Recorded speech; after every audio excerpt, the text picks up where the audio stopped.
حضرت عبداللہ ابن عباس کی صحیح بخاری میں حدیث ہے کہ رسول کریم علیہ السلام جب مدینہ منورہ تشریف لائے تو مدینہ میں کچھ یہودی بھی رہتے تھے، تو آپ نے مدینہ کے یہودیوں کو دیکھا کہ وہ 10 محرم کا عاشورہ کے دن کا روزہ رکھتے ہیں، تو ان سے اس دن کے روزہ رکھنے کی وجہ پوچھی تو انہوں نے کہا کہ ھذا یوم عظیم،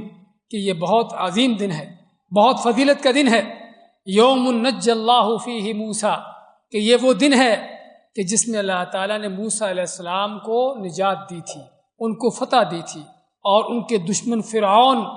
اور اس کے لاؤ لشکر کو تباہ کیا تھا، غرق کیا تھا۔ تو یہودیوں نے کہا کہ موسیٰ علیہ السلام نے اللہ کا شکر ادا کرتے ہوئے اس دن کا روزہ رکھا، اور یہ ہے اللہ کے بندوں کی سنت، اللہ کے نیک بندوں کا طریقہ کہ اللہ کی نعمتیں ملتی ہیں تو اس پر کوئی ناچ گانے نہیں چلتے، اس پر کوئی بدماشی بدکاری نہیں کرتے، بلکہ اللہ کا شکر ادا کرتے ہیں۔ تو موسیٰ علیہ السلام نے اللہ کی اس نعمت کے ملنے پر اللہ کا شکر ادا کرتے ہوئے اس دن کا روزہ رکھا 10 محرم کا۔ تو یہودی کہتے ہیں کہ ہم بھی موسیٰ علیہ السلام کی اس سنت پر چلتے ہوئے اس دن کا روزہ رکھتے ہیں۔ تو آپ نے کیا فرمایا؟ نحن اولی بموسیٰ منکم، اور دوسری روایت کے لفظ ہے کہ آپ نے صحابہ کو فرمایا انتم اولی بموسیٰ منکم، اے صحابہ، اے مسلمانوں، حقیقی معنوں میں تم موسیٰ علیہ السلام کے حقدار ہو،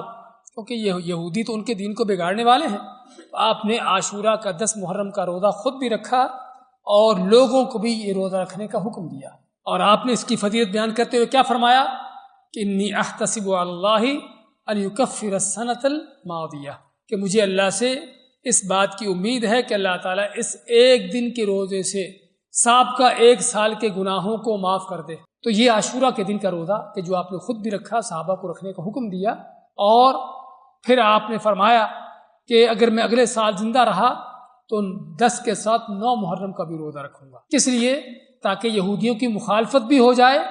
اور موسیٰ علیہ السلام کی سنت پر بھی عمل ہو جائے۔